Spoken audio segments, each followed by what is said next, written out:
Few stories have the power to shake us at our core. And when someone says what you're about to discover can transform the way you think, speak, and feel about English, you'd better pay attention. That's not exaggeration, it's an invitation. An invitation to dive into something far beyond grammar rules and sentence structures. Here, English reveals itself not as a tool, but as a mirror, a reflection of what pulses in the human soul. Imagine learning English not just to pass a test, but to understand yourself. That's the shift in perspective this kind of story brings. Words stop being mere sounds and become bridges. They connect times, people, dreams. Shakespeare did exactly that. He took a language still in formation and made it vibrate with emotions we still feel today. Pain, joy, fear, love, and the magic begins right there. Understanding English through emotion, through stories, through raw human life. It's not about memorizing, it's about feeling. When someone says this story changes everything, it's not just rhetoric. It's a key that unlocks a new world. A world where the language is not simply learned, but lived. And if you're willing to keep listening, you might realize you're learning something far greater than just English. William Shakespeare didn't wear a lab coat or conduct experiments in sterile rooms, and yet many call him the greatest psychologist the world has ever seen. And with good reason, he didn't need diagnoses to understand what moved people. All he had to do was observe, and then turn it all into words.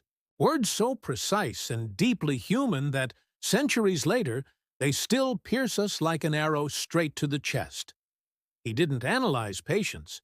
He created characters, and each one, from Hamlet to Lady Macbeth, carries layers of complexity rarely found even in real people. His plays weren't just performances. They were X-rays of the soul.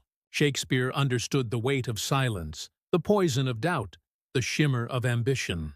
He put it all on stage as if holding a mirror up to the audience. What's curious is that, even without the modern vocabulary, anxiety, narcissism, toxic guilt, he portrayed those states with uncanny clarity. Perhaps that's why his works remain so relevant. When someone reads a line from Othello or watches Macbeth's hesitation, something stirs within, a recognition. Because deep down, Shakespeare didn't write about kings or nobles. He wrote about us, and, as you'll see next, about everything that makes us human. Each of Shakespeare's plays is like a lens, magnifying the deepest dilemmas of human life. Romeo and Juliet isn't just a story of forbidden love. It's a cry against inherited hatred, against wars no one chose to fight. Hamlet isn't just about revenge. It's about the internal collapse of someone who thinks too much and acts too little. There's no embellishment. There's raw emotion, pain, hesitation, shattered dreams. All of it, pulsing between words and silences. In Macbeth, the poison of ambition drips slowly through every line, infecting everything it touches. A man who longed for greatness ends up consumed by it. In Othello, jealousy wears the mask of friendship, and betrayal strikes from the closest place. These aren't just stories. They're emotional detonations. Shakespeare crafted mirrors, not just scripts. They reflect who we are at our core, even when we don't want to look. These plays endure because they speak of us, our hidden loves, our quiet sorrows, our unseen downfalls. Shakespeare captured the contradictions of the soul with a rare sensitivity, and he did it all using words that still echo today, centuries later, even in a different time, a different tongue. But how did he come to such mastery of language? Well, perhaps because he helped shape it from the very beginning. Today, when you say something like "break the ice" or "wild goose chase," you probably don't realize you're echoing Shakespeare. He didn't just use English. He stretched it, reinvented it, challenged it. He created over 1,700 words and expressions that are now woven into the fabric of everyday English. He turned the language into a playground, a place where sound, meaning, and imagery danced together like poetry in motion. Shakespeare gave English an emotional flexibility it had never known. His lines didn't just deliver information, they made people feel. He merged logic and lyricism, crafting metaphors that didn't fade on the page. Take "All the world's a stage," for instance. Simple, profound, universal. It's not just a beautiful sentence. It's an entire worldview compressed into a handful of words. That ability is part of what made his work timeless. He shaped the language while the language was shaping him, like a craftsman working wood until it revealed what was hidden inside. It's no exaggeration to say that without Shakespeare, modern English would be less expressive, less layered, less human. But what's most intriguing is this. Such a revolution didn't come from a man born into privilege. It came from a boy in a small town, burning with stories bigger than his reality. It's curious how the world often ties genius to the elite, as if big ideas only sprout behind golden gates. But Shakespeare shatters that myth. He wasn't born into nobility, had no luxurious cradle, and never attended a prestigious university. He was the son of a glovemaker, raised far from the cultural capitals. And yet, he rewrote the destiny of literature, living proof that true talent doesn't ask for permission to be born. Nothing in his background suggested he'd be remembered for centuries, but somewhere in that ordinary life, something invisible was growing.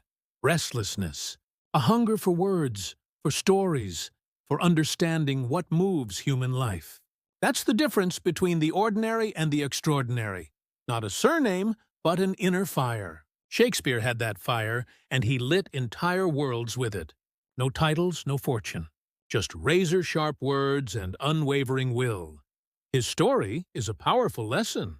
It shows us that the road to legacy doesn't begin at the top, it starts within. In every young person who looks around and thinks, there has to be more than this. In every soul that finds strength, where others only see limits. And if he could rise from Stratford-upon-Avon and reshape English and theater forever, maybe your story is only just beginning too. Learning a new language often feels like trying to find your voice in a place where nothing sounds familiar. It's uncomfortable, sometimes frustrating. But that's where Shakespeare steps in, not just as a writer, but as a beacon. Someone who started out as a stranger within his own language. English was still a patchwork in progress. And yet, he turned it into his stage. For those struggling with English today, his story isn't just impressive, it's practical encouragement. You don't need perfect speech to express something true. Every mistake, every stutter, every failed attempt to get a thought across, it's all part of the process. Shakespeare, back then, was also experimenting, stumbling, inventing. And what he created, through trial, error, and sheer curiosity, became a cornerstone of English itself. It's as if he's saying, don't wait until you feel ready. Just start. For anyone wrestling with language, this isn't a distant story. It's a mirror, showing what's possible when you persist. When you feel like you're wasting time trying to learn English, remember this. The most celebrated writer in the English language was self-taught, off the beaten path, armed only with passion and the will to speak to the world. Language can be a wall, but it can also be a bridge. And over time, those who keep going do cross it. And sometimes, like Shakespeare, they even inspire others along the way. He wasn't born in London or raised among the cultural elite.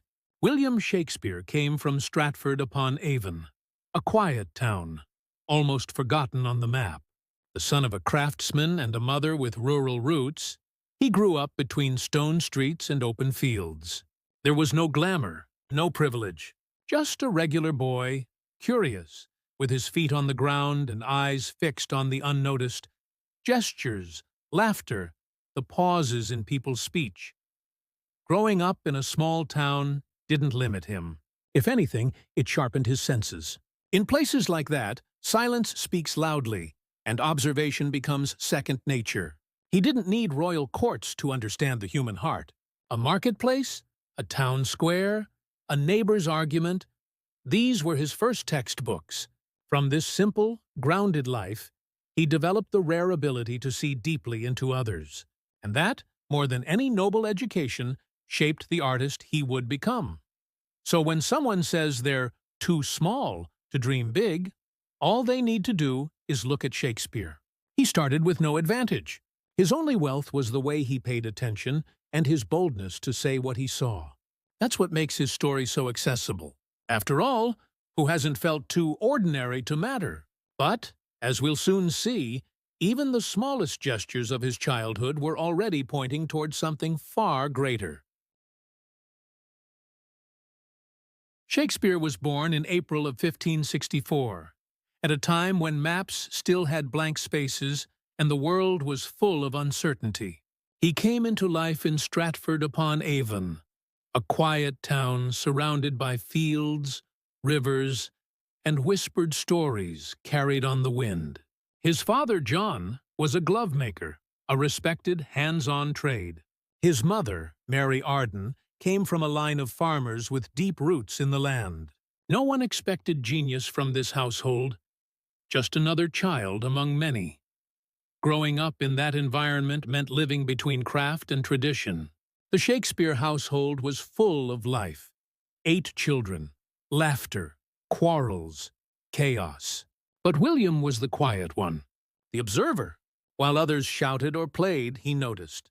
He paid close attention to the way words could build, break, or bind. His love for language wasn't academic. It was instinctual.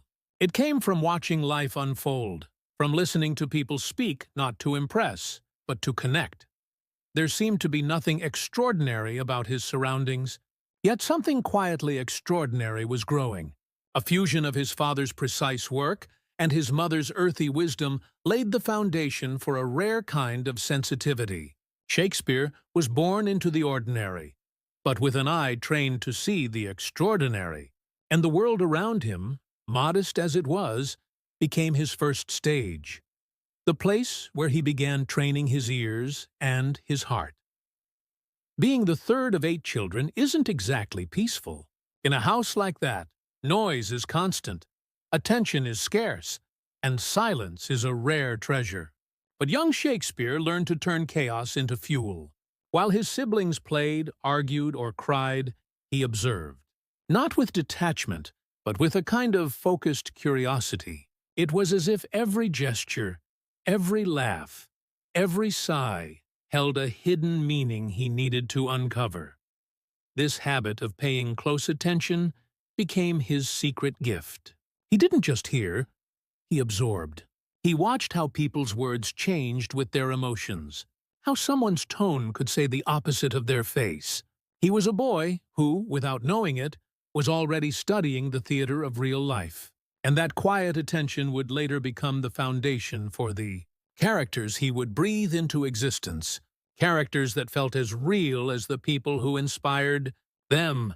It's easy to picture that curious boy, sitting in a corner, surrounded by the whirlwind of a busy home, catching details others missed. Maybe it was there, between his mother's interrupted sentences and his father's storytelling, that the first seeds of the playwright were sown. The more he saw, the more he wanted to understand. And that quiet hunger would soon grow into a deep craving for stories, sounds, and meaning. In Shakespeare's childhood, there were no flickering screens, no notifications, no voices coming through earbuds. The world was raw, slow, and real. Time passed differently, and stories didn't come from algorithms. They came from mouths. They were told by firesides, passed on in markets, whispered in alleyways. It was a time when the spoken word carried weight, presence, and soul. And young William grew up wrapped in that dense atmosphere of oral tradition. Traveling actors were the magicians of that era. They arrived in town like rare events, setting up makeshift stages in taverns or public squares, captivating the crowds. Shakespeare, still a boy, watched with wide eyes. This wasn't just entertainment, it was revelation. Entire worlds came to life through well-delivered lines and simple gestures. And those moments etched themselves deep into his mind, shaping his sense of what stories could do. This world, without tech distractions but rich in living imagination, taught him the power of narrative. That with the right words, you could freeze time, move hearts, even change minds. He breathed in those stories. Each folk tale, every rough street performance, every whispered legend fed his hunger. And that hunger, soon, would find a new kind of nourishment. In books, in school, and in the voices of the past. At the age of 7, Shakespeare started school, and it was like opening a window into another world. There was no room for laziness. The curriculum was rigorous, centered on Latin, classical history, poetry, and literature. But for William, it wasn't punishment. It was a gift. He dove into ancient words like someone who'd discovered a hidden river in his own backyard. Plutarch, Virgil, Ovid. Names that seemed distant now, but for him, they lit a fire. These authors weren't just homework. They were portals. They showed him that drama, war, love, and moral dilemmas didn't begin in England and wouldn't end there. They were universal. Even as a boy, he sensed that there was power in retelling these stories in new ways. Not to copy them, but to reimagine them. He was already gathering the raw material for his future plays, even if he didn't know it yet. It was in school, with his eyes on ancient texts and his heart restless, that he began to see the potential of words as tools for transformation. Not just for beauty, but for emotion, for provocation, for change. Formal education gave him structure, but his imagination gave it life. And even amidst strict lessons and disciplined readings, he always found time for what truly fed his soul. Walking the fields, listening to the river, and dreaming of something greater. Even as a young boy, Shakespeare had a deep affection for nature. He wandered alone through the fields around Stratford, let the wind brush his face, and listened to the river like it was music composed just for him. He played with whatever he found, stones, leaves, shadows, but his mind never stopped. In those quiet moments, scenes formed in his head, characters took shape, and stories began to breathe before a single word was written. It was a delicate balance. The strictness of school on one side, the freedom of the countryside on the other, and maybe that blend was what fueled his creativity. Nature offered him living metaphors, trees that fell, waters that flowed, seasons that changed. Everything became symbol, image, idea, and behind his young eyes, something vast was growing. A hunger. Not for food, but for words, for stories, for meaning. This wasn't about wanting to write or become famous. It was a near physical need to make sense of the world and give voice to what lived inside him. Anyone who's ever felt that unnamed urgency, that itch to create something from nothing, knows what it's like. Shakespeare carried that from early on, and that silent fire would only burn brighter when life took a darker, more unstable turn. When Shakespeare's father faced financial trouble, it wasn't just a hit to the family's wallet, it was a shift in their entire emotional landscape.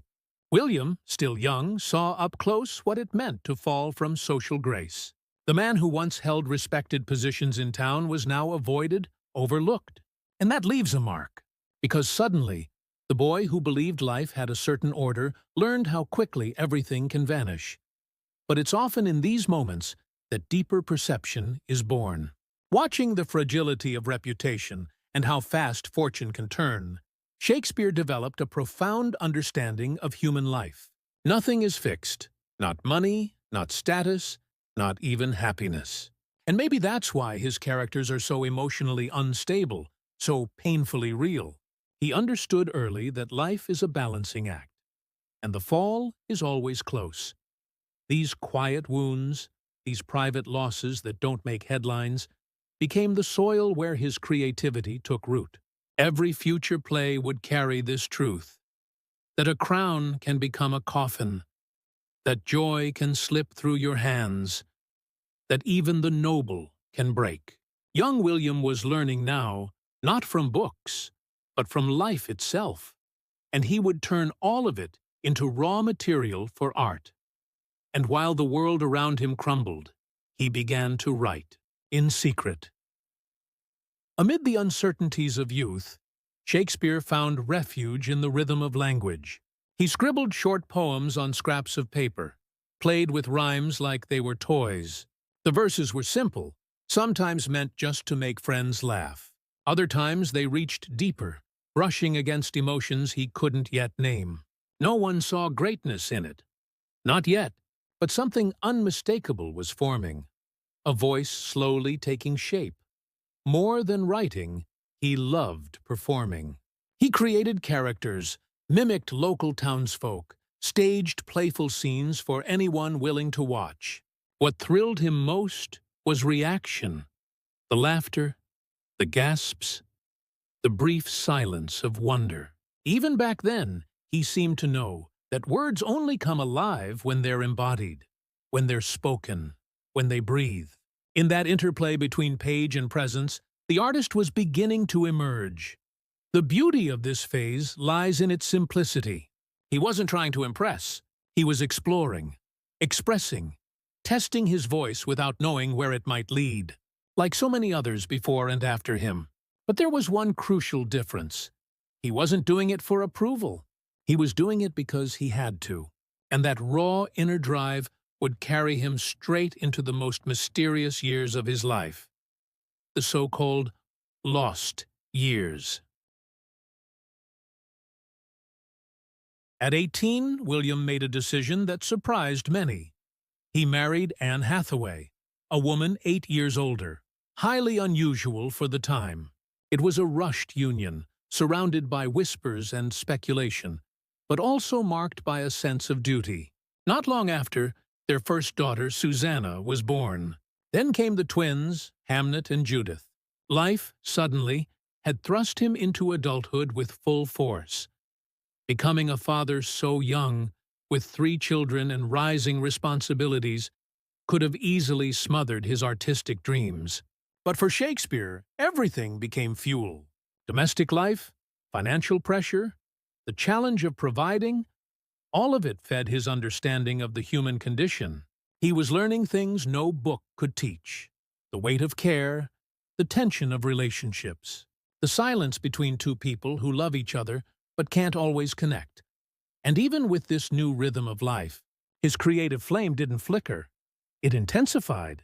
Being a husband and father didn't keep him from dreaming of stories, of stages, of scripts yet unwritten. That restlessness remained.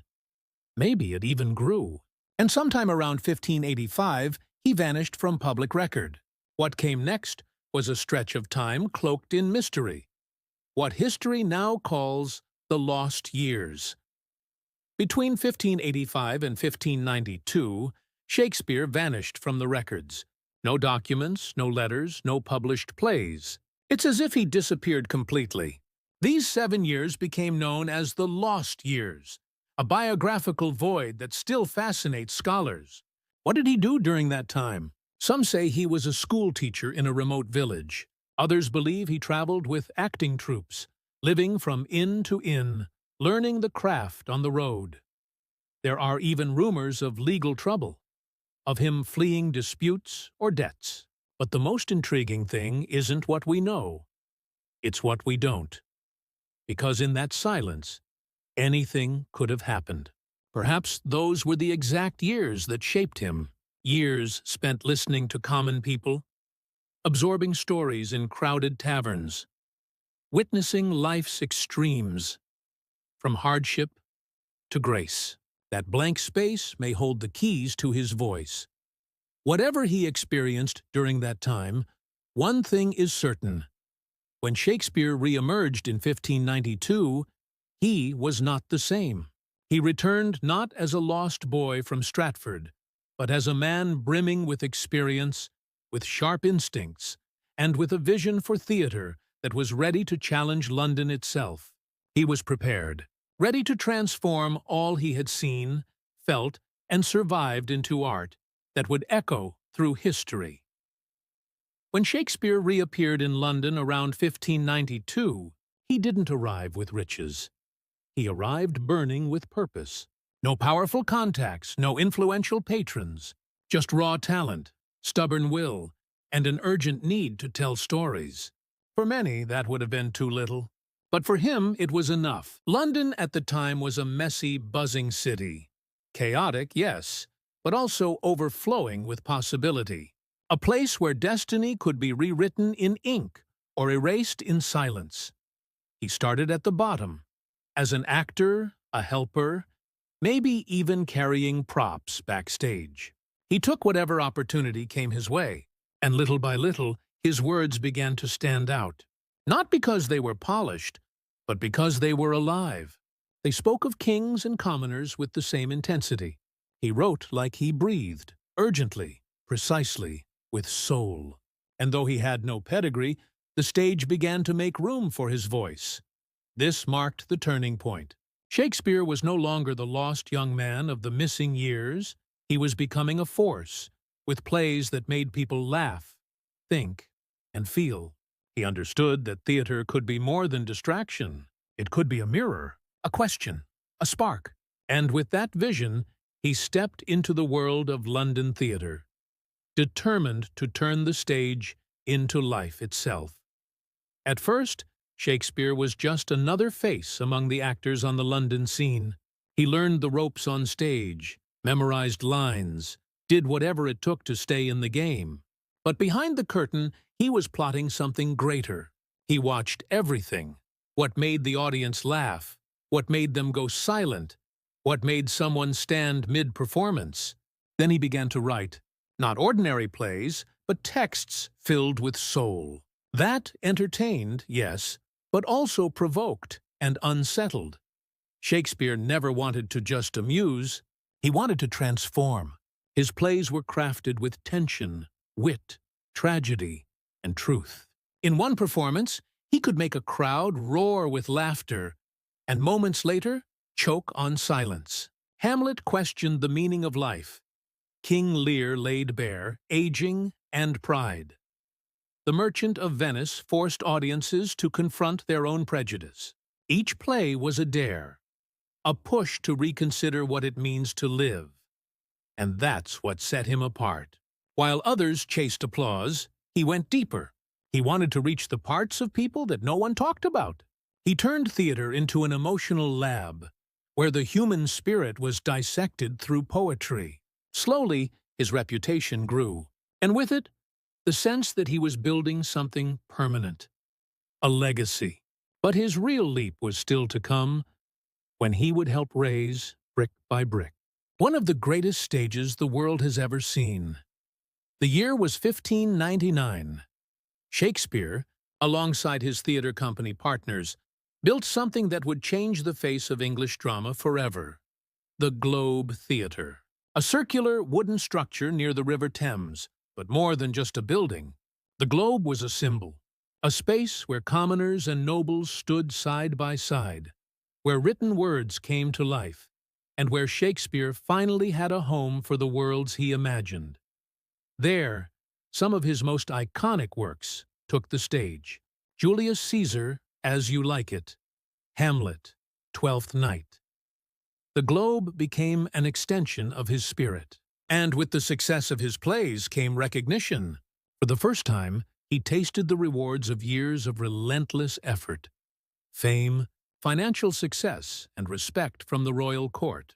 First under Queen Elizabeth III, and later King James I III. The boy from Stratford was now a cultural force, and English, through his hands, became richer, more expressive, more deeply human. But what's most remarkable isn't the prestige. It's what he did with it. Shakespeare never coasted. With every new play, he aimed higher. A deeper conflict, a more nuanced character, a bolder question. The Globe wasn't just a stage of success. It was a place of risk. And there, among applause and silence, sawdust and candlelight, he wasn't just writing stories. He was shaping the future. Still, even at the height of fame, something in him longed for home.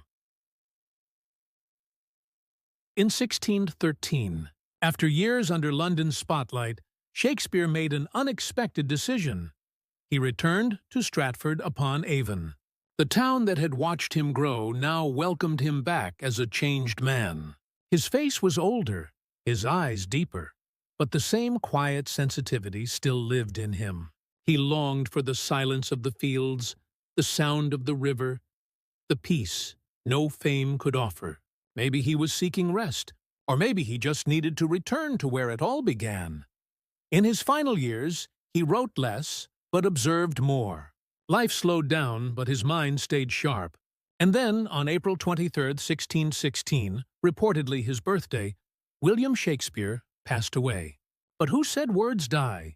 His body may have, yes, but what he left behind refuses to fade. His plays are still performed, still read, still felt. His voice continues to echo, not because of history books, but because he speaks to something timeless inside us. Shakespeare's legacy isn't just literary, it's deeply human. He proved that a small-town boy could touch the world with words. That self-expression holds power. That stories save. His theater was built from real people, raw emotions, uncomfortable truths. And to this day, his work inspires those who dare to dream, to tell stories, and to believe, as he once did, that creativity can change everything.